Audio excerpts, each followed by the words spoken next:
আমার কথাটা হুন, যেটা কইতেছি তোর ভালো লাগে হইতেছে, তুই যদি না বস ম্যাজিস্ট্রেট এসে জরিমানা করবো। ভাইয়ের কথা হুন। হাসনাত আবদুল্লাহ ভাই দল মত নির্বিশেষে সকল মানুষেরই একজন প্রিয় ব্যক্তি।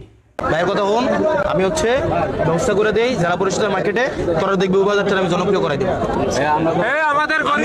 ভাইটা এমনভাবে এই ভাইটাকে বুঝাইতেছে, মনে হয় যে নিজের ছোট ভাইকে বুঝাইতেছে। নিজের ছোট ভাইকেও মানুষ এত সুন্দর করে বুঝায় না। আমার কথাটা হুন, আমি ব্যবস্থা করে দেবো। ভাইয়ের কথা হুন, এখানে তো আপনার কিছু থাকবে, কিছু আমরা দিকে চাই। আর আমার কথাটা হুন, আমি তোর কইছি কিনা, তোর যদি বেচা কিনা না আমার কাছে চাইস। দেখেন ফুটপাতে এই ভাইটা তরকারি বিক্রি করতেছে। তো ফুটপাতে তরকারি বিক্রি করতে গেলে দেখা যায় একটু যানজটের সমস্যা হয়, তার কারণে তাদেরকে নির্ধারিত একটা স্থান তৈরি করে দেওয়া হয়েছে। তো ভাইটারা আইসা কি সুন্দর করে বুঝাইতেছে। আমার একটু ব্যাপারটা এমন না যে আমার পাবি না, ব্যাপারটা এমন যে আমি আজকে কয়ে দিয়ে তোর আমাকে ব্যাপারটা এমন তো না, তুই যা শুনে হইতেছে না এটা আমি দেখবো, বুঝছস? আমার ইচ্ছে বাজার ওখানে ভিতরে থাকবে আর এই জায়গা একদম ক্লিন থাকবে।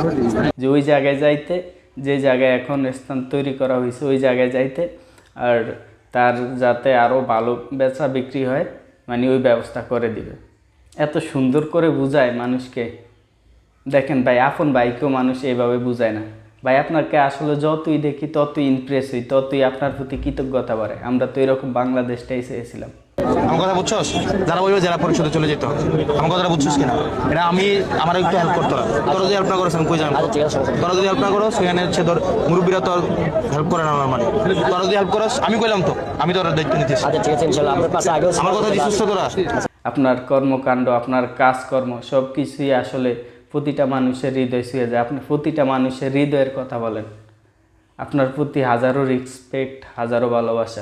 আল্লাহ আপনাকে দীর্ঘ আয়ু দেখ, আপনার দীর্ঘ আয়ু কামনা করি এবং আপনার জন্য ভালোবাসা রইল।